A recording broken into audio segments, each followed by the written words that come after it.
Hello friends and welcome back to the Prep Buddy. This is the third and the last part of the discussion of PYQs of Executive SNT for DFCCIL. 2016 का जो paper था उसमें 100 questions पूछे गए थे. हमने इस PYQ को, इस पेपर को 3 पार्ट्स में कवर किया है. सो this is the third and last part. इसमें 20 क्वेश्चंस जो है वो जीके और लॉजिक रीजनिंग के हैं और जो बाकी बचे हुए क्वेश्चन है that are from the technical section. 67 number तक already we have discuss in the first 2 parts. You can just check them out. In this part we'll be discussing from question number 68 to 100. So let's start.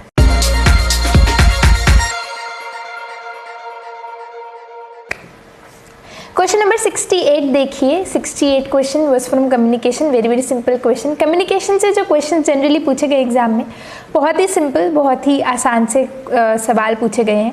इसी में देखिए जैसे आप even एक फॉर्मूले तक का एप्लीकेशन इसमें नहीं है. अगर थोड़ा बहुत इन्फॉर्मेशन रेट और इधर उधर थोड़ा बहुत पूछा है प्रोबेबिलिटी वगैरह से, बहुत ज़्यादा टफ सवाल नहीं पूछे गए हैं.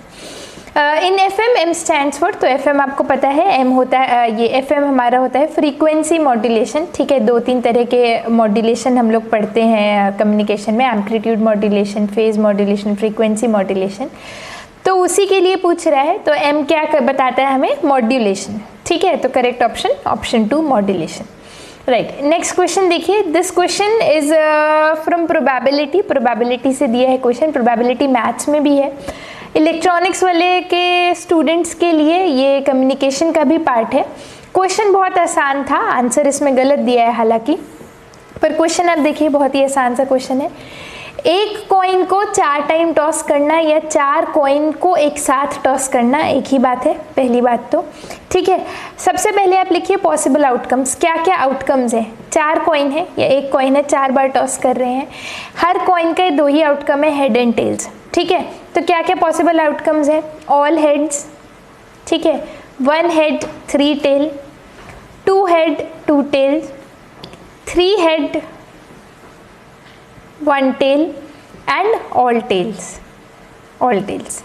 ठीक है, तो यहाँ पर देखिए कितने पॉसिबल आउटकम्स हैं. यहाँ पर we are having 5 possible outcomes. ठीक है, 5 पॉसिबल आउटकम्स. पूछा क्या है? प्रोबेबिलिटी. इवेंट क्या है जिसकी प्रोबेबिलिटी पूछी है? Probability of getting 3 heads, exactly 3 heads. Exactly 3 heads का देख लीजिए आप कितनी कंडीशंस है ऐसी. एग्जैक्टली 3 हेड्स पूछा है. ठीक है, अब देखिए एग्जैक्टली 3 टाइम्स पूछा है तो ना तो हम मोर देन 3 वाले कंसीडर करेंगे, ठीक है, या फिर नॉट मोर देन 3 वाले, यानी 3 से कम वाले भी नहीं. एग्जैक्टली 3 मतलब एक ही आउटकम है. तो अगर मैं प्रोबेबिलिटी बताऊं तो फेवरेबल आउटकम यानी जितने पॉसिबल आउटकम्स में हमारी कंडीशन फुलफिल हो रही है एक ही है. टोटल पॉसिबल आउटकम देख लीजिए 5 है यहाँ पर. तो करेक्ट आंसर इसका 0.20 हो जाएगा. करेक्ट आंसर 0.25 दिया है ऑल दो, लेकिन इसका करेक्ट आंसर 0.20 होना चाहिए. अब एग्जाम में अगर ऐसा कुछ होता है, ऐसी कोई कंडीशन होती है, तो 2 ऑप्शन है आपके पास. या तो आप नियरेस्ट पॉसिबल जो है आंसर उसको टिक कर दीजिए, नहीं तो ज़्यादा अच्छा ये होगा कि आप क्वेश्चन को छोड़ दीजिए. देखिए इसमें क्या होता है, जब ये क्वेश्चंस चैलेंज होते हैं तो या तो ऐसा होता है कि जिन जिन लोगों ने भी अटेम्प्ट किया, चाहे सही चाहे गलत, उनको मार्क्स दिए जाते हैं. कई बार जिन्होंने अटेम्प्ट नहीं किया उनको मार्क्स नहीं दिए जाते हैं. तो उस केस में अच्छा होगा कि आप कुछ ना कुछ तो अटेम्प्ट कर ही दें, जो भी नियरेस्ट पॉसिबल है उसको अटेम्प्ट कर दें. कभी कभार क्या होता है, आप क्वेश्चन को चैलेंज करते हैं पर आपका चैलेंज एक्सेप्ट नहीं होता. उस केस में 0.25 नेगेटिव आपको मिलता है. तो आई वुड से इसमें थोड़ा सा अगर आपको लग भी रहा है क्वेश्चन गलत है तो एक जजमेंट कॉल लेना पड़ेगा. वो इस हिसाब से लीजिए कि ऑलरेडी कितना अटेम्प्ट कर लिया है. अगर ऑलरेडी अच्छा खासा अटेम्प्ट हो गया है, आपको लग रहा है कि कट ऑफ क्लियर हो जाएगी, लास्ट ईयर के कट ऑफ को एनालाइज करके लग रहा है कट ऑफ क्लियर हो जाएगी, don't take the risk, do not go for answering. अगर पहले ही कुछ नहीं आ रहा है, इसका पक्का दिख रहा है कि आंसर 0.20 होना चाहिए, क्वेश्चन गलत दिया, कॉन्फिडेंस है, तो अटेम्प्ट कर दीजिए. ठीक है, फिर जो होगा देखा जाएगा, है ना. अगर 0.025 नेगेटिव हो भी गए तो कोई बात नहीं. चलिए नेक्स्ट क्वेश्चन कंट्रोल सिस्टम से है. राउथ-हर्विट्ज क्राइटेरिया का पूछा है. Very easy question. तो they've given you the characteristic equation. इन्होंने QS दे भी दिया है आपको और आपको राउथ-हर्विट्ज एरे भी बना के दे दिया है. यही इसमें थोड़ा सा कंफ्यूजन होता है स्टूडेंट्स को. They've already made this also. They are asking you the values of this constant A, B, C and D. ठीक है, बहुत इजी, बहुत ही सिंपल क्वेश्चन, क्योंकि ये इन्होंने ये जो एरे है ये बना के दे दिया है, तो इसमें और कुछ अब बचा नहीं है. ए के वैल्यू के लिए देख लीजिए व्हाट विल यू डू, ठीक है, सिंपल सा है, 2.4 into 1.8 minus 0.5 into 1 divided by 2.4। ठीक है, आप इसको सॉल्व कर लीजिए, ये सब मल्टीप्लिकेशन डिवीजन करके, तो यू विल गेट 1.59 ओनली। ठीक है, यू विल गेट 1.59, करेक्ट। अब ऐसे ही यहाँ पर देखिए सिमिलरली सी के लिए अगर मैं देखूँ, अगर मैं सी के लिए देखना चाहूँ तो देखो सी के लिए मुझे क्या करना होगा, 0.5 इंटू यहाँ पर 0 है minus 0 divide by 0.5, so I am going to get 0। ठीक है, तो इसी तरह सी की वैल्यू हो जाएगी मेरी 0। बी के लिए अब देखते हैं, बी के लिए देखिए नेक्स्ट रो में आ जाइए, बी के लिए क्या करना होगा, a into 0.5 minus c already 0 into something 0 divided by a, ठीक है, so you going to get 0.5। ठीक है, सिमिलरली अगर आप d के लिए देखेंगे तो आपको ये सब वैल्यूज लेनी होंगी, है ना, c ऑलरेडी 0 है into 0 something anything, d is also going to be 0, तो a 1.59, b 0.5, c 0, d 0, option 2। ठीक है, करेक्ट आंसर ये हो जाएगा आपका। Very very easy, very very simple. याद रखिए, इसमें जनरली जो गलती करते हैं स्टूडेंट्स वो ये करते हैं कि कब माइनस लेना है ना, इससे पहले माइनस लेना, उससे पहले। बहुत इजी है वैसे, कुछ गलती होनी नहीं चाहिए, you can just find out. क्यों राउथ हर्विट्ज एरे यूज़ करते हैं वो भी मैं यहाँ पे थोड़ा सा बता देती हूँ। जितने नंबर ऑफ साइन चेंजेस होते हैं फर्स्ट कॉलम में, उतने ही हम बोलते हैं कि पोल्स होंगे left side of the S plane में। इसमें अगर आप देखोगे सारे वैल्यूज पॉजिटिव हैं, 1, 2.4, 1.59, 0.5, नो साइन चेंज, मतलब कि 0 poles in the left side of S plane. ये सब कुछ जज करने के लिए we use Routh Hurwitz criteria. ठीक है, next question. Now this is a good question from communication से पूछा गया है, बहुत ही अच्छा सवाल पूछा है इन्होंने। तो इंफॉर्मेशन रेट का सवाल है, ठीक है, रेट ऑफ इंफॉर्मेशन का। तो इसमें थोड़ा सा बैकग्राउंड चाहिए, वो भी मैं पहले बता देती हूँ, उसके बाद फिर हम ये क्वेश्चन लेंगे। ये आर रेट ऑफ इंफॉर्मेशन जो है, this is rate of information. ठीक है, इसकी यूनिट होती है बिट्स पर second. How do you find this? This is nothing but entropy into bit rate. Entropy क्या होता है? एंट्रोपी का क्या है ये यूनिट? बिट्स पर सिंबल, और बिट रेट का जो यूनिट है दैट इज सिंबल्स पर सेकेंड। तो बेसिकली बताता क्या है, एंट्रोपी क्या बताता है कि हर सिंबल में कितने बिट्स होंगे। ठीक है, एक सिंबल में कितने बिट्स होंगे। और बिट रेट क्या बताता है कि कितने सिंबल्स हर सेकंड ट्रांसमिट किए जा रहे हैं। ठीक है, तो जितने भी सिंबल्स ट्रांसमिट किए जा रहे हैं उनमें जितने भी बिट्स हैं वो टोटल बिट्स ही तो बताएंगे कि कितनी इंफॉर्मेशन ट्रांसफ़र हो रही है, हर सेकंड कितनी इंफॉर्मेशन या कितनी बिट्स ट्रांसफ़र हो रही है। अब यहाँ पर आप देखिए, आपको बिट रेट तो दे दिया है 24 आउटकम्स पर सेकंड, यानी ये स्मॉल आर का वैल्यू तो आपको डायरेक्टली दे दिया है यहाँ पर। ठीक है, लेकिन आपको एंट्रोपी डायरेक्टली नहीं दिया है, एंट्रोपी के लिए आपको प्रोबेबिलिटीज दी गई है। Now how do you find the entropy? Entropy is nothing but summation P के लॉग बेस टू 1/pk। ठीक है, यानी कि जो भी प्रोबेबिलिटीज हैं आउटकम्स की, और जितने भी आउटकम्स हैं, this is i is equal to 1 to k, जितने भी आउटकम्स हैं और उनकी जो प्रोबेबिलिटी है उनको log ऑफ 1 बाय प्रोबेबिलिटी से मल्टीप्लाई करते ऐड करते जाइए, उससे आपको टोटल एंट्रोपी मिलेगी। सपोज फॉर दिस एग्जाम्पल देखिए यहाँ पे 1/2 log बेस टू 1/1/2 यानी 2 हो जाएगा। ठीक है, प्लस 1/4, 1/pk है ना, तो इसका इन्वर्स लेंगे तो 2 आ जाएगा। log 4 base 2 plus 1/8 log 8 base 2 plus 1/16, where do I write, next line में लिखिए log 16 बेस 2। ठीक है, सिंपल है, ये log 2 base 2, this is going to be 1 only, so you get 1/2 plus 1/4 into ये 2 का स्क्वायर है तो 2 आ जाएगा, प्लस 1/8 इंटू 3 क्योंकि 2 का क्यूब है, प्लस 1/16 इंटू 4। ठीक है, इसको आप लोग सॉल्व कर लीजिए 1 + 3/8 + 1/4 को, तो आपके पास आ जाएगा 13/8। ठीक है, एंट्रोपी की वैल्यू आ जाएगी आपके पास 13/8 बिट्स पर सिंबल। करेक्ट। अब आपको सिंबल्स पर सेकंड 24 यहाँ दिया हुआ था, आप इन दोनों को सिंपली मल्टीप्लाई करेंगे तो आपके पास इंफॉर्मेशन रेट आ जाना चाहिए। इसमें जो आंसर है वो सही नहीं दिया गया है, ठीक है, आसपास भी नहीं दिया गया है, बट अगर कोई क्वेश्चन आता है, this is the correct way of solving, this is how you will find the correct answer. ठीक है, इन्होंने कुछ गलत दिया है यहाँ पर, उसको आप इग्नोर करिए, जैसे सॉल्व करना है उसको ज़्यादा ध्यान दीजिए। मूविंग ऑन, नेक्स्ट क्वेश्चन देखिए, विच of the following is related with Stokes theorem. Very easy question. Stokes theorem का जो स्टेटमेंट है वो आप सब जानते हैं। ठीक है, closed line integral of a vector is equal to integral of del cross A over surface bounded by the path। ठीक है, I am going to write, okay, I am not going to write, I will just tell you क्या बोलता है ये, सब लोग को याद होगा फिर भी। सर्कुलेशन मतलब close line integral, circulation of a vector field, circulation of a vector field around a closed path, it is equal to integral of del cross A over surface bounded by the path। ठीक है, तो ये कौन कौन से integrals को relate कर रहा है, basically it is relating line integral and surface integral. ठीक है, ईएमटी के बेसिक्स में ही हम ये पढ़ते हैं कि लाइन इंटीग्रल सरफेस इंटीग्रल के बीच में कैसे रिलेशन होता है, सरफेस वॉल्यूम के बीच में कैसे रिलेशन होता है, कौन सा थ्योरम क्या रिलेशन देता है।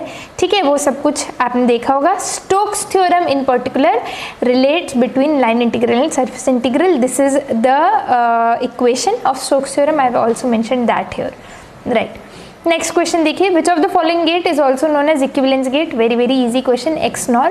ठीक है, यहाँ पे एक दो चीज़ें और मैं बता देती हूँ। NOR and NAND gate they are known as universal gate. Universal gate इनको बोलते हैं। क्यों यूनिवर्सल गेट कहा जाता है इन्हें? क्योंकि इन गेट्स को यूज़ करके कोई भी और गेट इंप्लीमेंट करना या कोई भी सर्किट इंप्लीमेंट करना पॉसिबल है, इसीलिए they are known as universal gate. XNOR is known as equivalence gate. क्यों इक्विवेलेंस कहा जाता है? क्योंकि ए और बी जिनके भी बीच में ये एक गेट लगा रहे हो आप, जो भी इनपुट्स दे रहे हो वो दोनों इक्वल होंगे तभी इसका आउटपुट 1 होता है। ठीक है, यानी दोनों बिट्स 0 या दोनों बिट्स 1 होगी तभी आउटपुट 1 देता है, इसीलिए इसको बोलते हैं इक्विवेलेंस गेट, एक्सनॉर को। Right, moving on, next question देखिए। Very nice question from control system. काफ़ी डिटेल में काफ़ी अच्छा क्वेश्चन उन्होंने पूछ लिया। तो देखो इसमें थोड़ा सा कन्फ्यूजन जो है पहले मैं वो बता देती हूँ। ये बात कर रहे हैं एक डेरिवेटिव कंट्रोलर की। They are using a derivative controller. ठीक है, एक सिस्टम में, एक कंट्रोल सिस्टम में they're using a derivative controller. Derivative controller is used in parallel. उस डेरिवेटिव कंट्रोलर का जो कांस्टेंट होता है, ये जो फीडबैक कांस्टेंट होता है KT या KD आप इसको बोल दीजिए, उसका वैल्यू पूछ रहे हैं। थोड़ा सा पहले मैं इसका बैकग्राउंड बता देती हूँ। Suppose this is my system. ठीक है, ये मेरा अगर कोई सिस्टम है, एक नेटवर्क है। If I am applying a controller here, I am trying to apply a controller here.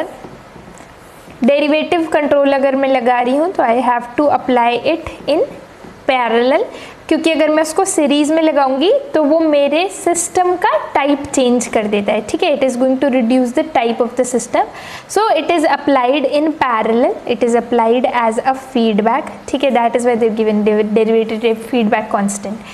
तो I am applying this controller here. अब मेरा जो पूरा सर्किट है, यानी जो मेरा कंप्लीट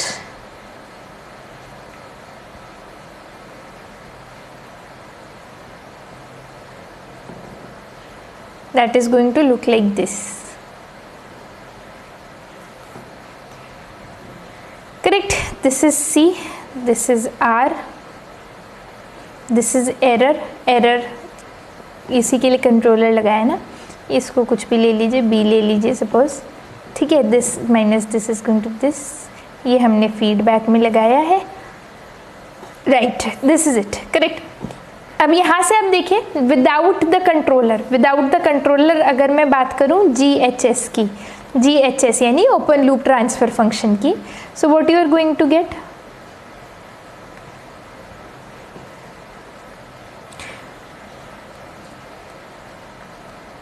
ठीक है, सेकेंड ऑर्डर सिस्टम है मेरा, टाइप 2 सिस्टम है। अब मैं इसमें अगर कंट्रोलर लगा दूं, what will happen, here only I am writing, ठीक है, this is without controller, this is with controller, GHS what is it going to become, just ये है ना फीडबैक में लगा है ना, तो जस्ट सॉल्व इट, ठीक है, this function divided by 1 plus this 1 plus GH है ना, that is what I've just taken this S common from this also, okay. When you just add it ना, you'll get, ठीक है, you'll get it, correct। अब देखो यहाँ पर QS देखो यहाँ पे,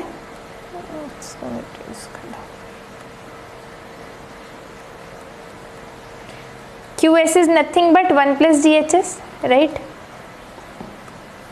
Just see what you are going to get, you are going to get S square plus 2 zeta omega ns plus kt omega n square s plus omega n square is equal to 0, correct. अब देखो ये जो QS है यही यहाँ पर दिया है हमें, already they have given us, we just have to compare these two equations and find the value of kt, that's it, ठीक है। इन दोनों इक्वेशंस को बस कंपेयर करिए और आपको kt का वैल्यू मिल जाएगा, जीटा का वैल्यू दिया हुआ है 0.9, omega N square you can find from here, omega N square is given as 36, so omega N you are going to get 6, ठीक है। तो यहाँ पर देखो ये वाली जो इसकी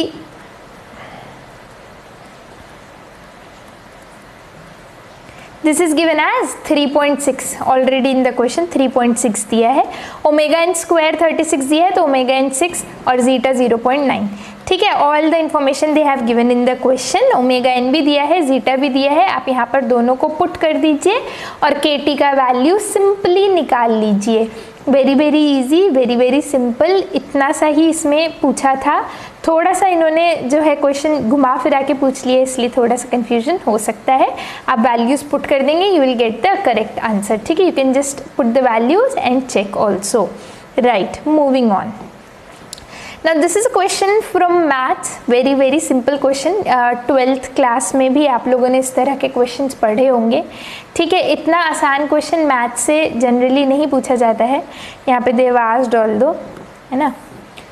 तो देखिए दो ग्राफ दिए हैं, ठीक है, दो कर्व्स हैं, area between the curves you might have studied ना। तो एक कर्व है y is equal to x square, ठीक है, maybe not very good at drawing this, so this is y is equal to x square, ऐसा assume कर लीजिए it's x square only, ठीक है ना, हाँ अभी अच्छा दिख रहा है ये। और दूसरा जो कर्व है that is straight line, y is equal to x, y is equal to x, ठीक है। तो अब पूछ रहा है कि इनके बीच एरिया इंक्लोज जो होगा वो बताइए। तो पहले मुझे ये बताइए ये कौन से पॉइंट्स पे इंटरसेक्ट करेंगे, ये बहुत ही इजी ग्राफ्स हैं तो आप मुझे वैसे ही बता सकते हैं, they are going to intersect at point 0, 0 and 1, 1। If not तो हम क्या करते हैं, हम इनके एक पॉइंट्स हम अज्यूम कर लेते हैं कि they going to intersect at x1, y1 और x, y और समथिंग लाइक दैट। उसके लिए यहाँ पर वैल्यू पुट करके उसको इक्वेट करते हैं, जब कुछ टफ, जब कुछ कॉम्प्लेक्स इक्वेशंस होती हैं वहाँ से सॉल्व करके you are going to find the values. Anyway यहाँ से हमें क्लियरली दिख रहा है 0, 0 और 1, 1 पे इंटरसेक्ट करेंगे and that's it. Now they are asking you area enclose between these curves, यानी इन दो कर्व्स के बीच में जो एरिया है। तो अगर मैं बोलूँ एरिया एनक्लोज, तो एरिया एनक्लोज मैं बोल सकती हूँ कि what I have to do, I just have to integrate, area के लिए हम इंटीग्रेशन करते हैं ये तो सबको पता है, फ्रॉम पॉइंट 0, 0 टू 1, 1, और कौन सा एरिया, क्या है वो area, this is what y is equal to x, ठीक है, this is y is equal to x, इसको y2 बोल देती हूँ मैं, y2, ठीक है, इस कर्व को, और इस कर्व को मैं y1 बोल देती हूँ। तो क्या मैं बोल सकती हूँ कि area is y2 minus y1, y2 minus y1, यानी कि इन दो, ये कर्व ऊपर, ये देखो ये लाइन ऊपर दिख रहा है ना, तो मैं बोल रहा हूँ इसमें से ये वाले को माइनस कर देंगे तो मेरे पास रिक्वायर्ड एरिया आ जाएगा, यस आ जाएगा। तो क्या मैं बोल सकती हूँ integration from 0 to 1 x square minus x, simply यही है। ये कर्व्स बहुत सिंपल हैं तो इतना सिंपली हम इसको सॉल्व कर सकते हैं, नहीं तो जनरली इतना सिंपली होगा नहीं, ठीक है, sorry x minus x square,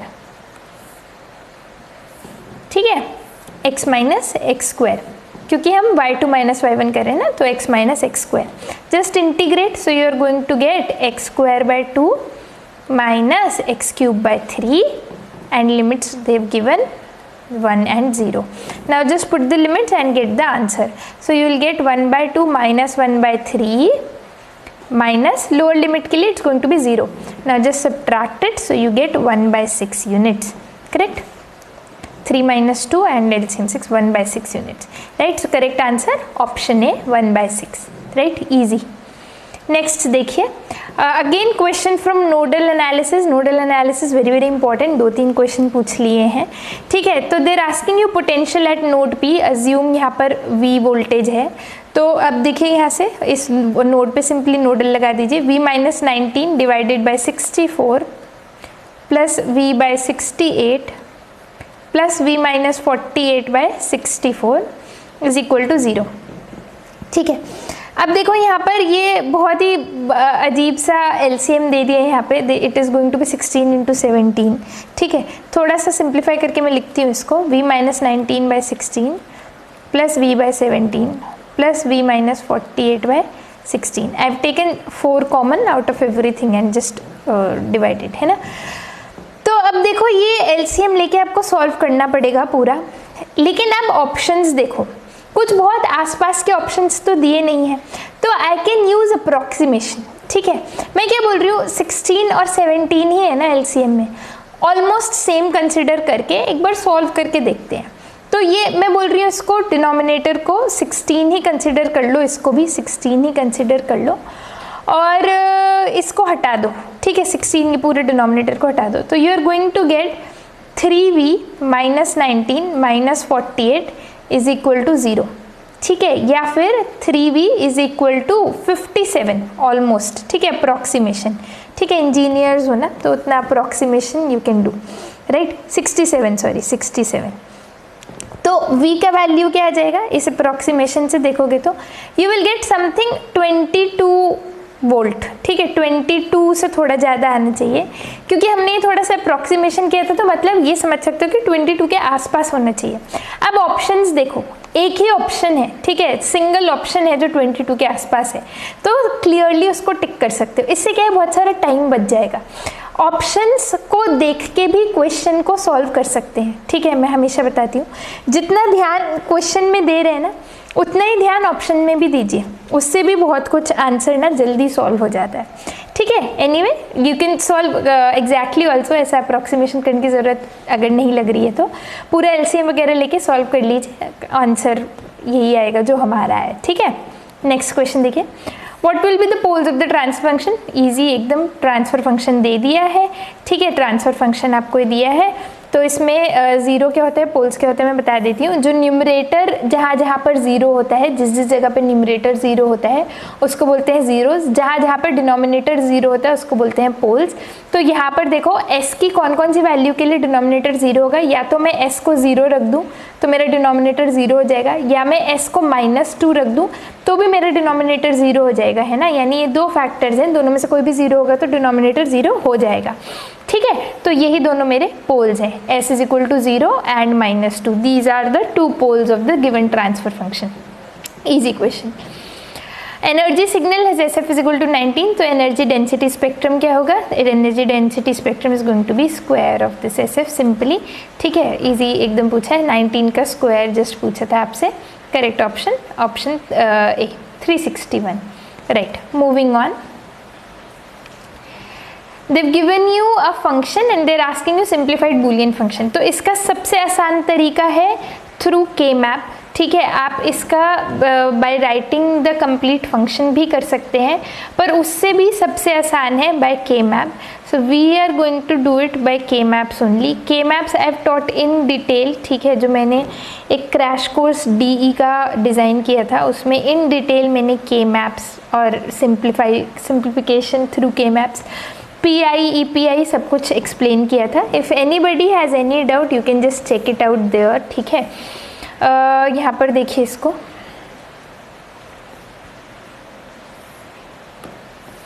तो देखिए 0 2 4 5 6 0 2 4 5 6. अब ग्रुपिंग करिए, जस्ट ग्रुप देम.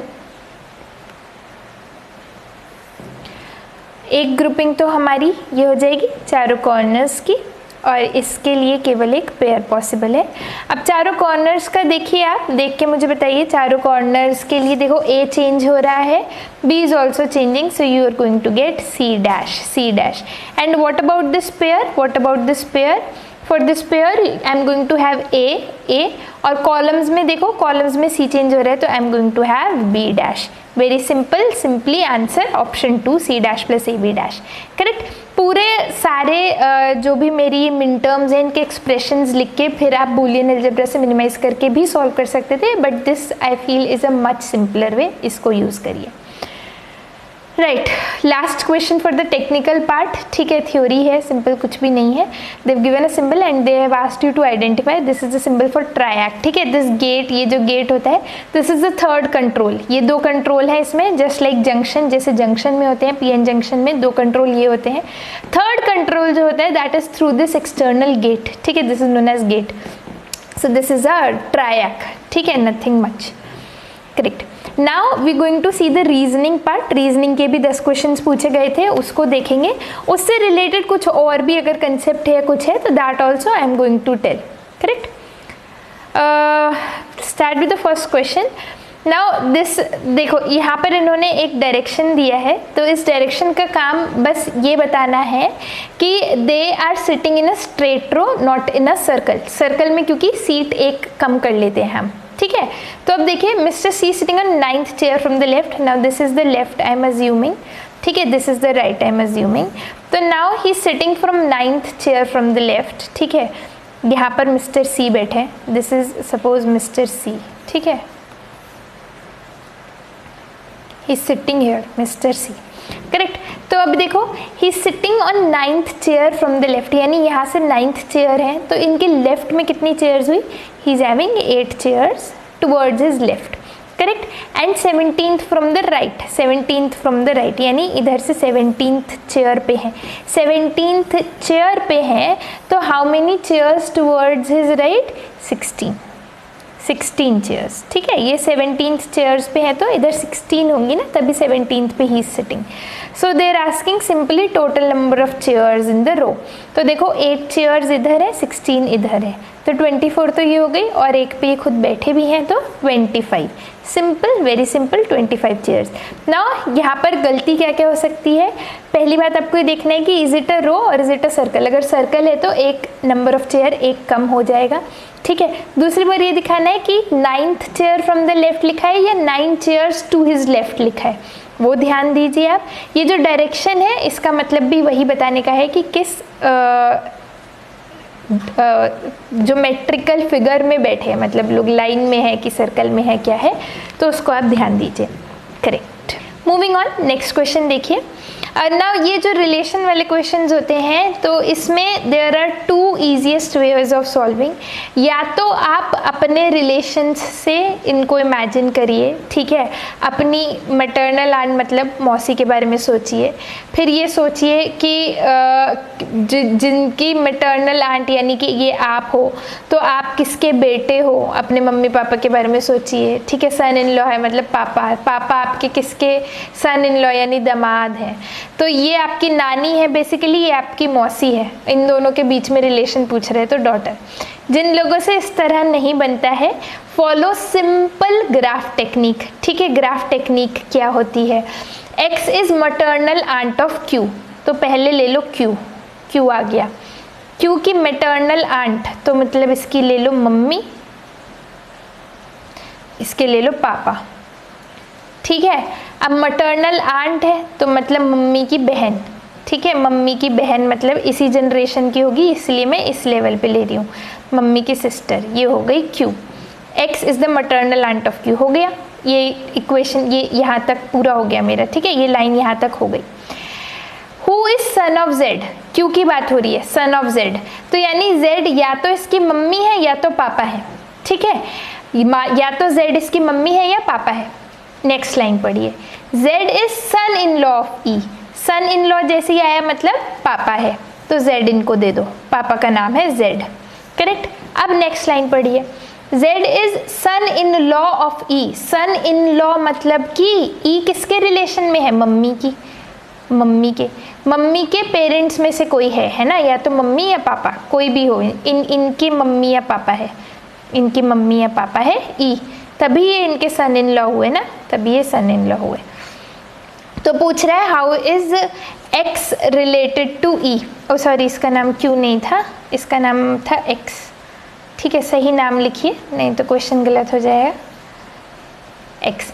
तो they're asking you how are X and E related, तो देख लीजिए जब ये ई जो भी है ये इसके मम्मी पापा है तो इनके भी मम्मी पापा होंगे, तो X is daughter of E, ठीक है, X is going to be daughter of E, right. अब देखो यहाँ पे एक चीज़ जो इसमें ध्यान रखनी है आपको, इन्होंने पूछा how is X related to E, यानी कि दे आस्क्ड एक्स ई की क्या लगती है, ठीक है, तो डॉटर सही आंसर है, ठीक है। इसमें जो एक दो गलती लोग करते हैं, पहली गलती करते हैं जेंडर को लेके, ठीक है, यहाँ पर एक्सप्लिसिटली बताया गया था कि सिस्टर है, इसलिए हमने बोला डॉटर, ठीक है। देखो सपोज ये क्वेश्चन ये ना हो के, इसी में मैं एक और क्वेश्चन पूछ रही हूँ, पूरा स्टेटमेंट सेम, तो मैं क्या कह रही हूँ, पूरा स्टेटमेंट सेम रख के खाली मैं एंड का एक चेंज करती हूँ, ठीक है। I am saying how is E related to X, E related to X, या फिर what is E to X, मतलब कि ई एक्स का क्या लगता है, बेसिकली ये पूछना चाह रही हूँ। तो देखिए यहाँ पर सबसे पहला ऑप्शन दिया है डॉटर, लेकिन अगर आपने डॉटर टिक किया, इनका रिलेशन क्या है, इनका रिलेशन है मदर डॉटर या फादर डॉटर भी हो सकता है, क्योंकि ई का हमें जेंडर पक्का पता नहीं है, ठीक है।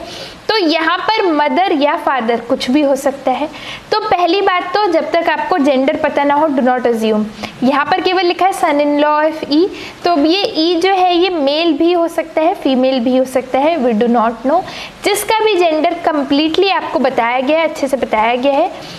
एक ये गलती ज़रूर इसमें होती है, जब मैं बोला मैंने आपको कि एक तरीका होता है खुद पे अज्यूम करके करिए, तो आप जब अज्यूम करते हैं ना तो आप थोड़ा पर्सनल हो जाते हैं, तो या तो बिल्कुल करेक्ट एक्यूरेट अज्यूम करिए, नहीं तो ये ग्राफ वाला तरीका फॉलो करिए। जहाँ पर भी जेंडर स्पेसिफाइड नहीं है, ठीक है, वहाँ पर डू नॉट अज्यूम, करेक्ट। अब देखो यहाँ पर x रिलेटेड टू ई पूछा था तो आंसर डॉटर होगा, उल्टा पूछ लेता e रिलेटेड टू x। इन ऑप्शंस में देख के मदर ही पॉसिबल था, पर अगर मदर फादर दोनों लिखा हो तो you have to answer can not be determined, ठीक है। आप नन ऑफ द अबव या कैन नॉट बी डिटरमाइंड या ऐसा कुछ आंसर देंगे, करेक्ट। नेक्स्ट क्वेश्चन देखिए। सो सीक्वेंस का क्वेश्चन है, ठीक है, एक लेटर सीक्वेंस दिया है, पूछ रहे हैं कि क्या लेटर्स को लगाएं जिनसे ये सीक्वेंस कंप्लीट हो। देखो इस क्वेश्चन का तरीका क्या है, लॉजिक क्या है, कैसे करना है आपको। पहले देखिए कि पहले सबसे पहले क्या दिया है, डबल ए दिया है, 2 बार ए दिया है, ठीक है। अब ऑप्शंस को देखिए, हर ऑप्शन में मोस्ट ऑफ द ऑप्शन में ए ही है, ठीक है। फोर्थ ऑप्शन अलग है, इसको पहले देखते हैं एलिमिनेट कर सकते हैं क्या। एलिमिनेट अगर करेंगे डबल ए, ठीक है, डबल बी लिख दीजिए, तो अब ये क्या बन गया, ट्रिपल बी बन गया, कोई बात नहीं, जस्ट फॉलो। फिर उसके बाद लिख दीजिए ए, फिर ए। कुछ सीक्वेंस नहीं बन रहा है, पहले डबल ए आया, फिर ट्रिपल बी आया, फिर 4 बार ए आया, इसके बाद 5 बार बी आना चाहिए था, लेकिन एक डैश के बाद फिर से ए दे दिया, यानी ये बिल्कुल सही सीक्वेंस नहीं है, ठीक है। तो ऑप्शन 4 हमारा हो गया एलिमिनेट। ऑप्शन 4 जैसे ही एलिमिनेट हो गया, इसका मतलब ये कंफर्म हो गया हमारा कि पहले ब्लैंक में तो ए ही आएगा, यहाँ पर तो ए ही आएगा, क्योंकि बाकी 3 ऑप्शन में अब ए ही है ना। अब देखिए सेकंड ऑप्शन ही अलग है, इसी में ही ए दिया है। अगर ये ट्रू है तो यहाँ पर पुट करके देख लीजिए। तो ए ए ए बी बी, देखिए कुछ सीक्वेंस बन रहा है क्या, 4A फिर B फिर 3A फिर 2B, फिर या तो ऐसा होता कि इसके बाद फिर कुछ और आता, मतलब कुछ लॉजिकल सीक्वेंस तो बनता हुआ दिख नहीं रहा है ना। 4A आया, फिर उसके बाद 3A आया, तो 2A आना चाहिए था, यानी कि गलत है, ये गलत है। तो यानी कि इसको मिटा दीजिए और एक और ऑप्शन हमारा एलिमिनेट हो गया। ठीक है, कौन सा ऑप्शन हमने एलिमिनेट किया, ऑप्शन बी। ठीक है, यानी कि पहला में A आएगा, दूसरे ब्लैंक में B आएगा, ये फिक्स हो गया। यानी ट्रिपल A अभी तक हमारे पास आ गया, फिर हमारे पास आ गया है डबल B, करेक्ट। अब देखिए नेक्स्ट ब्लैंक में देखिए, अब यहाँ पर सीक्वेंस बनता हुआ दिख रहा है कुछ, ट्रिपल A आ गया, उसके बाद या तो हमारे पास डबल B है। तो अगर अब फिर से ऑप्शंस पे देखिए, A और B एक आ चुका है, अब इसके अकॉर्डिंग क्या आना चाहिए, नेक्स्ट में A आना चाहिए और B आना चाहिए। Triple A double B, triple A double B, फिर ट्रिपल A आए, नहीं आ रहा है, यानी ये भी गलत सीक्वेंस है। ठीक है, पहले वाला ऑप्शन भी चेक कर लीजिए, सारे में पुट कर दीजिए जो इसमें है। तो इसमें क्या है, A B और बाकी सब में भी B B। अब देखिए कुछ सीक्वेंस बन रहा है क्या, triple A triple B double A double B single A single B, yes correct sequence, यानी ऑप्शन ए करेक्ट है। ये जो सीक्वेंस वाले क्वेश्चंस हैं, इसमें कोई फिक्स सीक्वेंस नहीं है कि हमेशा वही सीक्वेंस चेक करना है, कोई तरीका नहीं है। इसी तरह से लॉजिकल थिंकिंग से, लॉजिकल रीजनिंग से कुछ ना कुछ ट्राई करके आपको आंसर करना पड़ेगा। नेक्स्ट क्वेश्चन देखिए, if gun is coded as HBO, IBO is coded. सबसे पहले ये जो कोडिंग वाले क्वेश्चन है, सबसे पहले हमें ये पता करना है कि किस तरह से ये दो कोड्स रिलेटेड है। जैसे ही आप ये कोड देखेंगे, आपके दिमाग में इमीडिएटली क्लिक होना चाहिए ABCD, है ना, सॉरी ABCD EFGH, G के बाद आता है H, यानी कि +1 किया लेटर्स में। ठीक है, ABCDEFGHI UV, यानी कि इसमें भी +1 किया, MNO यानी इसमें भी +1 किया। यानी क्या कोड है, adjacent letters. What is the code, सबसे पहले हमें पता करना है कि कोड क्या है, एडजेसेंट लेटर्स का कोड है हमारा। अब देखो यहाँ पे IBU को कोड करना चाह रहा है ये, तो I के देखो एडजेसेंट लेटर्स क्या क्या है, या तो H या तो J। B के एडजेसेंट लेटर्स क्या क्या है, या तो A या तो C। U के एडजेसेंट लेटर्स क्या क्या है, T या V। JC भी ऑप्शन में है नहीं, HAT है, तो करेक्ट ऑप्शन 3। यहाँ पर क्या कर सकते हो आप, मिस्टेक मैं बताती हूँ, क्योंकि ये कोड में +1 किए सारे लेटर्स, तो you might be searching for the +1 code only. ठीक है, तो यहाँ पर आप ये समझो कि ये गन को HBO कोड किया है अगर, तो ये decode, may be there asking you for decoding. ठीक है, ये हो सकता है डिकोडिंग के लिए पूछ रहे हो, और क्योंकि JC ऑप्शन में है भी नहीं, तो आप के पास नेक्स्ट ऑप्शन क्या आता है, +1 की जगह -1 चेक करिए, कोडिंग की जगह डिकोडिंग चेक करिए। Correct answer option 3 HAT। Next question देखिए, इजी क्वेश्चन है, एप्टीट्यूड का क्वेश्चन है अगेन, तो ये बहुत इजी है, इसे अगेन आई सजेस्ट कि ड्राइंग से सॉल्व करिए। A and B started from a fix place, ये एक फिक्स प्लेस रख लीजिए। डायरेक्शन का क्वेश्चन है ये, तो सारी डायरेक्शंस पहले मार्क कर दीजिए। इधर नॉर्थ होता है, इधर साउथ होता है, इधर ईस्ट होता है, इधर वेस्ट होता है। जिन लोगों को डायरेक्शंस याद रखने में प्रॉब्लम है, जिन लोगों को भी दिक्कत होती है, तो वो इंडिया का मैप सोच के याद रख सकते हैं। ठीक है, कैसे याद रख सकते हैं, क्योंकि नॉर्थ साउथ जनरली याद रहता है, ईस्ट वेस्ट में अगर कन्फ्यूजन होता है, अगर नहीं नॉर्थ साउथ भी नहीं याद रहता तो याद रख सकते हो कि नॉर्दर्न स्टेट्स है ना, ऊपर वाली जो स्टेट्स हैं उनको नॉर्दर्न स्टेट्स कहा जाता है ना, जो नीचे केरल वाला स्टेट्स होते हैं उनको भी से साउथ इंडियन स्टेट्स। इधर नॉर्थ ईस्ट है, तो इंडिया के मैप में तो याद होगा कि इधर आता है वो राइट साइड में, तो दिस इज ईस्ट, और ये बचा हुआ वेस्ट है ना, towards the west we are having Rajasthan, Gujarat, everything, Pakistan. ठीक है, तो अब देखिए यहाँ पे क्वेश्चन में क्या दिया है, they A and B are starting from a fix place, let this be the starting point. A moves towards north, ठीक है, A moves towards north. Now after walking 3 kilometre, यानी कि ए इधर 3 किलोमीटर चला है north. Now he turns to his right. देखो जो जिस तरफ चला ना उसी तरफ उसका हेड कर लो. ठीक है, दिस इज द हेड, यानी कि he is facing towards the north. Because he move towards the north, he is facing towards the north. Now see to his right, यानी नॉर्थ के राइट में. नॉर्थ के right में क्या है? East. तो ये टर्न हो गया, तो इसका हेड टर्न कर दो. ठीक है, he is turned, so now his head will be facing towards east and covers 4 kilometre, यानी इधर ये चला 4 kilometre. Correct, that is it. Complete information we have drawn. Right, now B moves towards west. B move किया towards west, इसको west की तरफ भेज दो. ठीक है, he is move towards west and walks 5 kilometre. He is walking 5 kilometre, तो इसको 5 किलोमीटर वॉक कर दो. Now his head is towards west only. Okay, now he then turns to his right. अब देखो, now this is a little bit tricky. He is turning towards right, मतलब कि he is facing towards west and now turning towards right. तो west के देखो right में क्या है. ठीक है, वेस्ट के राइट में मतलब if you are looking towards west, अगर आपका मुंह इधर है तो आपके राइट में क्या है? North. This is the most important thing directions में, इसके अलावा कुछ और लॉजिक नहीं होता है ज़्यादा. ठीक है, now he is walking towards this direction. Correct, कितना चला? He walks 5 kilometre, 10 turns right and walks 3 kilometre. Now he is walking 3 kilometre. तो पूछ रहे हैं how far are A and B. ठीक है, तो ए अभी यहाँ पर है, बी यहाँ पर है. अब देखो, since from the starting point both have walked 3 kilometers towards the north, यानी ये एक सेम लाइन में है. ठीक है, सेम लाइन में है, तो हमें सिंपली ये हॉरिजॉन्टल डिस्टेंस बताना है. ठीक है, तो B is 5 kilometres west from the starting point, 5 kilometres left है, और A जो है वो 4 किलोमीटर्स राइट है. तो we can say total distance is 9 kilometre. They are 9 kilometre far away from each other. Sometimes what will happen, ये दोनों एक लेवल पे नहीं होंगे. ठीक है, सपोज ये यहाँ पर 1 किलोमीटर होता और ये यहाँ होता, then you need to find distance like this. ठीक है, इस तरह से आपको डिस्टेंस फाइंड करना पड़ता है. ठीक है, पाइथागोरस थ्योरम यूज करके यू नीड टू नो कि कितना दूर है ये परपेंडिकुलरली, मतलब कि किस डायरेक्शन में कितना डिस्टेंस है, इस डायरेक्शन में कितना डिस्टेंस है, इस डायरेक्शन में कितना डिस्टेंस है.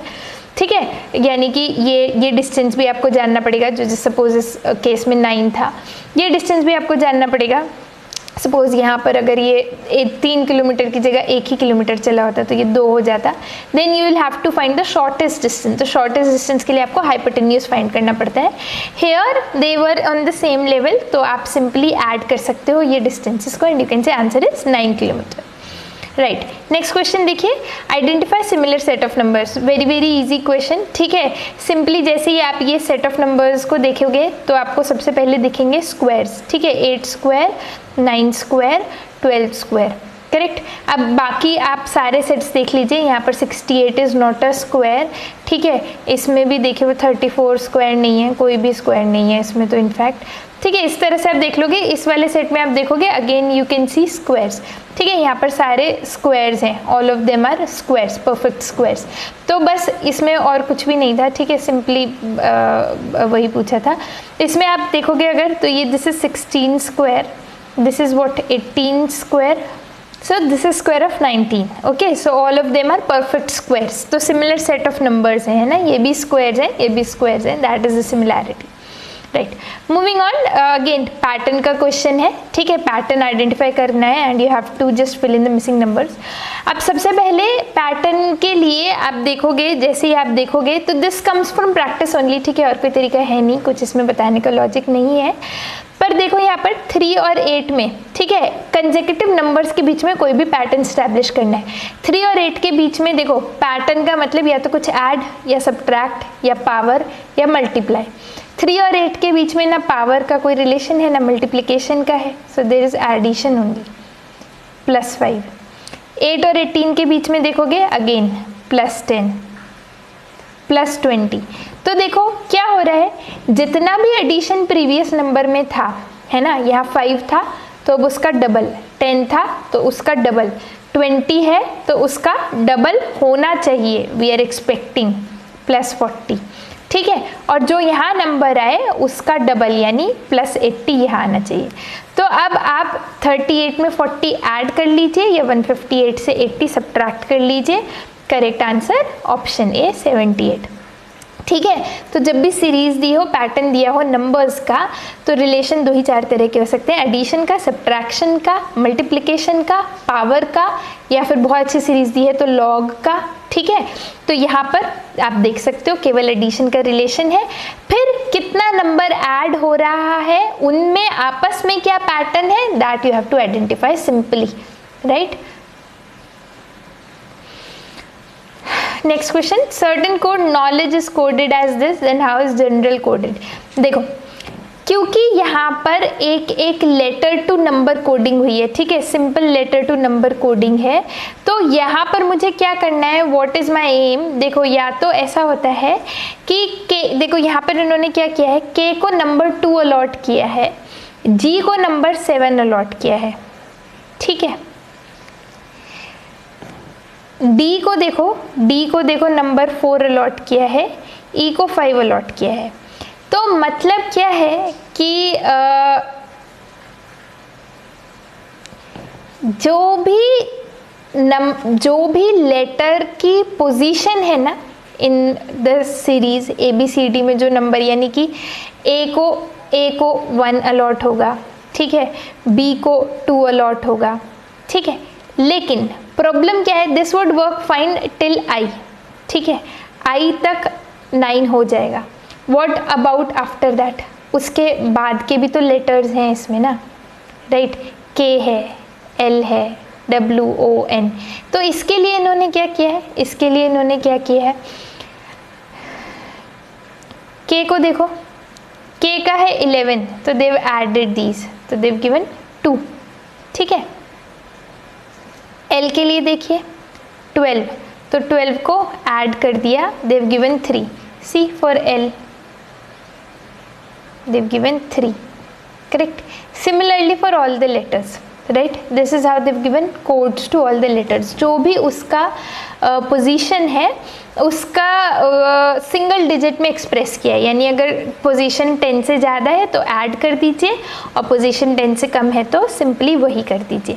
अब जी के लिए देखिए, अगेन जी के लिए ABCDEFG, G is 7th letter, similarly E is 5th letter, ठीक है। And also you can count, ठीक है, even I don't remember, so you can count, नहीं काउंट करना है तो बाकी सबका अलॉट कर दो।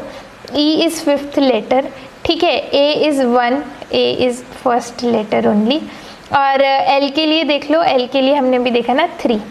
तो अभी एन और आर का अगर नहीं काउंट करना है तो ऑप्शन से सॉल्व कर लो, है ना, नहीं मन कर रहा है काउंट करने का। तो 75-5-13, तो एक ही ऑप्शन है, I think, yes, option A, ठीक है, correct answer option A. Now how to solve this type of question, देखो दो तरीके हैं, या तो जो लेटर्स यहाँ पर है ना, जो लेटर्स इस नंबर में है, जी यहाँ पर ऑलरेडी है, ठीक है, जी इसमें भी दिया है, जी इसमें ऑलरेडी है, तो जी के लिए भी नो 7 है ना, तो जी के लिए राइट 7। ई इसमें ऑलरेडी है, राइट 5। एन ऑलरेडी है, यहाँ से ही कॉपी कर लो सिंपली इसका कोड, ठीक है। ई अगेन है, लिख लो। आर नहीं है इसमें, नो प्रॉब्लम, लीव इट। ए नहीं है, लीव इट। एल है, एल का कोड कॉपी कर लो 3। Now solve from the option 7-5-5 और लास्ट में 3, एक ही ऑप्शन है, वहाँ से सॉल्व कर लो। अगर लॉजिक समझ नहीं आ रहा है तो if logic is simple, if logic is visible तो आप यूज़ कर लीजिए, नहीं आ रहा है तो इस तरह से भी सॉल्व कर सकते हैं एग्ज़ाम में, ठीक है। यहाँ पर क्योंकि बहुत ही क्लियर लॉजिक था तो आपको समझ आ गया होगा, आई होप, ठीक है। Z का code is going to be 8, ठीक है, this is going to be 8, 2 + 6, ठीक है, this is what I am saying यहाँ पर। तो इस तरह से आप कोड जज कर पा रहे हैं तो ठीक है, और नहीं तो इस टाइप के क्वेश्चंस में जो कोडिंग है लेटर टू नंबर में, तो जिस लेटर के अवेलेबल है ना, पहले तो उसी को यूज़ कर लीजिए, ठीक है। और अगर इन केस यूनिक कोडिंग है, जैसे यहाँ पर for B also and for K also both they are using 2 only, है ना, 2 ही यूज़ कर रहे हैं, तो अगर यूनिक कोडिंग नहीं है तो फिर तो आप इस तरह से यूज़ कर लीजिए, मतलब इस तरह से यूज़ कर लीजिए अगर यूनिक कोडिंग है। यूनिक नहीं है तो फिर आपको जज करना पड़ेगा कोड, उसके बाद ही आप बता सकते हैं, राइट। नेक्स्ट क्वेश्चन देखिए, Iran is related to Baghdad in the same way Austria is related to Vienna. तो this is the question of G K बोल सकते हैं आप इसको, लॉजिक कुछ भी बोल सकते हैं। Basically there asking about Capitals, ठीक है। ईरान का कैपिटल क्या है और ऑस्ट्रिया का कैपिटल क्या है, ठीक है। ऑस्ट्रिया का कैपिटल इज वियना, ईरान का is Baghdad, that is what there asking. Right, next question देखिए, सो देव saying 4 brothers are there, 4 brothers R, S, M and G, they are at their annual family property fight, so they it is an annual business, यानी ये हर साल family property को लेके लड़ाई करते हैं, ठीक है, circular table, round table conference करके। सो नाउ देर सेइंग कि इनमें से 4 ऑक्यूपेशन दी है इनकी ABCD, ठीक है। Always they give occupation such that उनके इनिशियल सेम नाउ, यहाँ पे भी देखिए ABCD, correct. They have not told कौन क्या ऑक्यूपेशन है, करेक्ट। अब देखिए यहाँ पर दे आर सेइंग कि एक राउंड टेबल कॉन्फ्रेंस है, तो मैं बना देती हूँ एक राउंड टेबल, उसमें कौन कहाँ बैठा है, कौन क्या करता है और कौन कब बोला, ये 3 बातें हैं, ठीक है, ये 3 चीज़ें हैं, राइट। अब हम स्टेटमेंट पढ़ते जाएंगे और उसके हिसाब से अमेंडमेंट्स करते जाएंगे।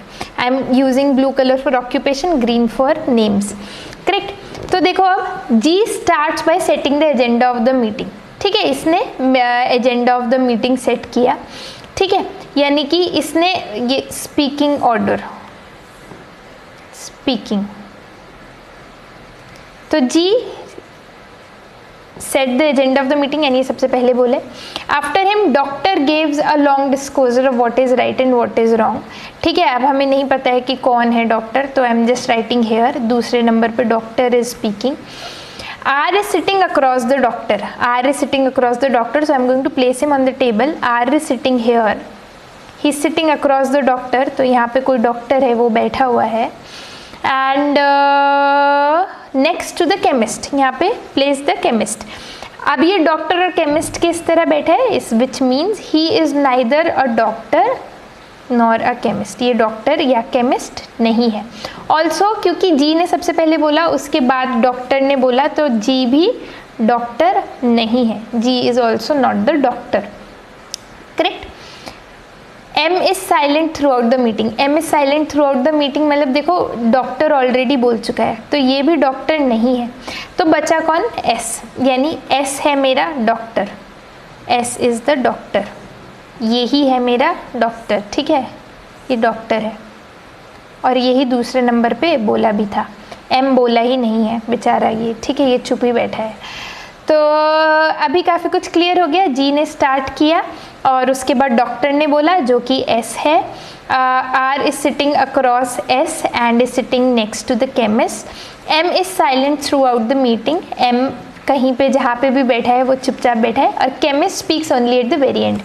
देखो अब क्योंकि एम केमिस्ट बोल रहा है, यानी केमिस्ट कभी भी है पर जब भी है बोला है, तो यानी ये चौथे नंबर पे मतलब लास्ट में जो है केमिस्ट बोला है, ठीक है, लास्ट में केमिस्ट बोला है और एम बिल्कुल नहीं बोला है। तो लेकिन देखो अब केमिस्ट कौन हो सकता है, एम केमिस्ट हो नहीं सकता है क्योंकि केमिस्ट बोला है, ये नहीं बोला है, ठीक है। तो या तो जी केमिस्ट हो सकता है, जी ही केमिस्ट हो सकता है और कोई हो नहीं सकता है। लेकिन अगेन दिस है chemist speaks only at the very and, तो जी तो पहले ही बोल दिया, तो ये भी केमिस्ट नहीं हो सकता, यानी इसमें क्वेश्चन में कुछ एक्यूरेसी नहीं है, ठीक है, सही नहीं दिया है, तो हम नहीं बता सकते। बताओ कौन होगा केमिस्ट, है ना, कौन केमिस्ट हो सकता है। ये आर तो केमिस्ट के साइड में बैठा है तो ये हो नहीं सकता है। एम कुछ बोला नहीं है पर केमिस्ट बोला है तो हो नहीं सकता है।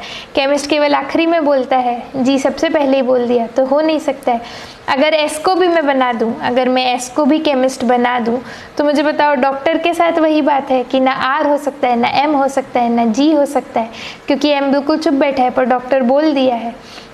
आर हो नहीं सकता क्योंकि वो डॉक्टर के बिल्कुल सामने बैठा है। जी ने मीटिंग स्टार्ट की थी फिर डॉक्टर ने किया था, तो इसमें एस ही जो है वो डॉक्टर और केमिस्ट दोनों है, बाकी किसी के बारे में कुछ कह नहीं सकते। तो सही नहीं था, प्रोफेशन बताने के लिए इनएडिक्वेट डेटा था, यानी गलत सलत दिया था। मतलब इन्होंने क्वेश्चन ही ऐसे सेट किया था कि आपका टाइम वेस्ट हो और आप उलझे रह जाओ, क्वेश्चन कभी सॉल्व ना हो। 120 क्वेश्चन है, 120 मार्क है, 1 मिनट से ज़्यादा किसी क्वेश्चन में नहीं देना है, स्पेशली इतने बड़े क्वेश्चन में, क्योंकि पहले तो इतना बड़ा क्वेश्चन पढ़ने में टाइम लगेगा, ये सब कुछ बनाने में टाइम लगेगा, फिर अगर दोबारा चेक करने लगे 5 मिनट इस क्वेश्चन में लग जाएंगे और आपका पेपर छूट जाएगा। ऐसे क्वेश्चन जो है वो केवल टाइम वेस्ट करने के लिए होते हैं। हमेशा जब भी क्वेश्चन पढ़िए ऑप्शंस को साथ साथ पढ़िए। जैसे ही क्वेश्चन में ऑप्शन दिख रहे हैं इनएडिक्वेट डेटा नहीं सॉल्व हो रहा है, तो अगर मन नहीं भी मान रहा है कि नहीं कुछ ना कुछ होगा, तो मार्क फॉर रिव्यू कर दीजिए और आगे बढ़ जाइए। बिल्कुल स्ट्रिक्टली टाइम क्लॉक करके, मतलब हर क्वेश्चन को टाइम करके कि आधा ही मिनट देना है या फिर 40 ही सेकंड देने हैं, जो भी आपने सोच रखा है उतना टाइम दे के क्वेश्चन को आगे बढ़िए। टाइम वेस्ट नहीं करना है, स्पेशली ऐसे क्वेश्चंस में। Correct. So this is it. इतने ही क्वेश्चन पूछे गए थे लॉजिकल रीजनिंग में। Now we are going to see some question of GK. ठीक है, ये क्वेश्चन जीके के देखने का कुछ फ़ायदा खास है नहीं, क्योंकि जनरल नॉलेज या करंट अफेयर्स जो है वो करंट न्यूज़ में से पूछा जाएगा। ये जो सवाल है ये 2016 में पूछे गए थे, उस टाइम न्यूज़ में थे। अभी जो न्यूज़ में है उसको प्रिपेयर करिए। फिर भी क्वेश्चंस एक बार देख लीजिए किस तरह के क्वेश्चन पूछे जाते हैं, केवल ये जज करने के लिए। ठीक है, उसी तरह के सवाल इस बार भी पढ़िए।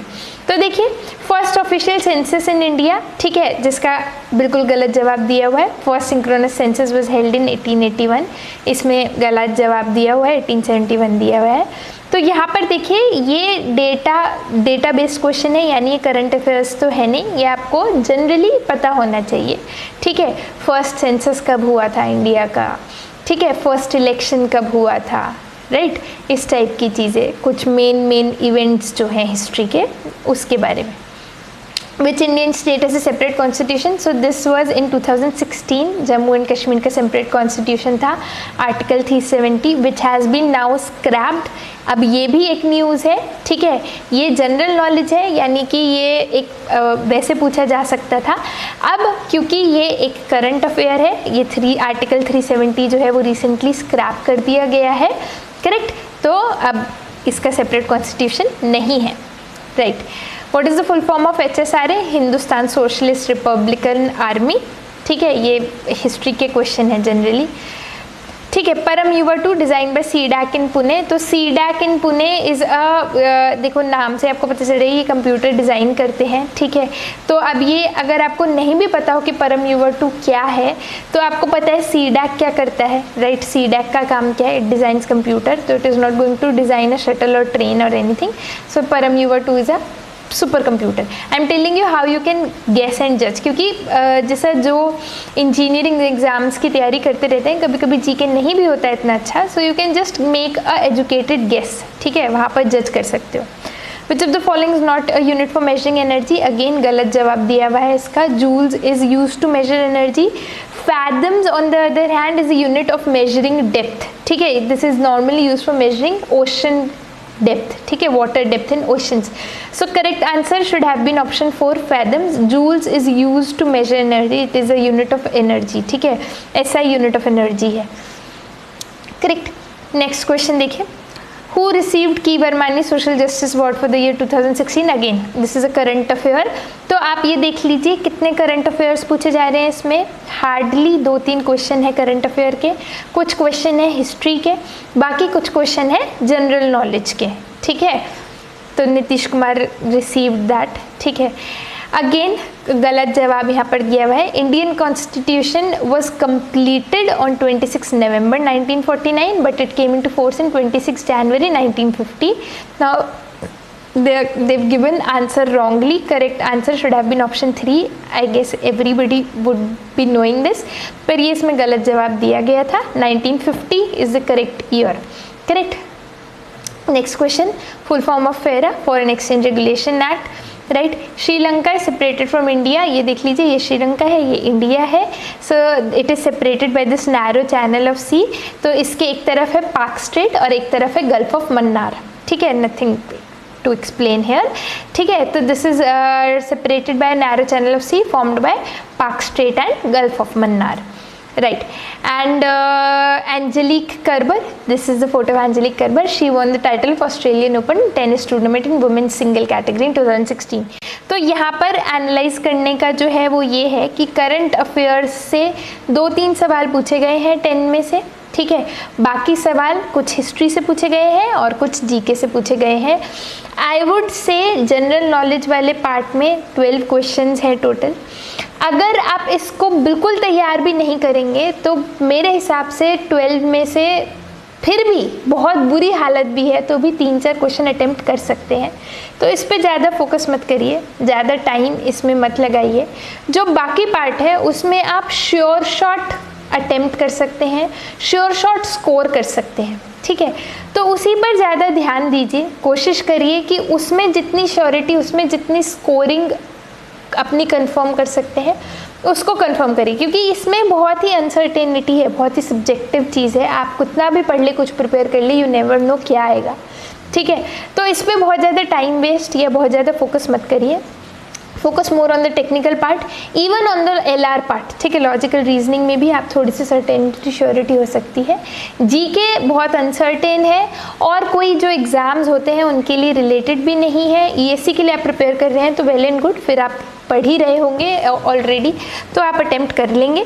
अगर नहीं तो आप इसको अवॉइड करिए थोड़ा, ठीक है, इग्नोर करिए और बाकी पार्ट्स पर ज़्यादा फोकस करिए, right. So that's it guys, this is the completion of the third part. This paper 2016 का paper we have solved in 3 different parts, right? So you can watch all the 3 videos for the complete completion, okay? So thank you so much for watching this video. If you find this video helpful, do share it with your friends and do not forget to subscribe the channel and press the bell icon so that you never miss an update. Thank you so much. Keep preparing, keep watching the Prep Buddy. Thank you. Bye bye.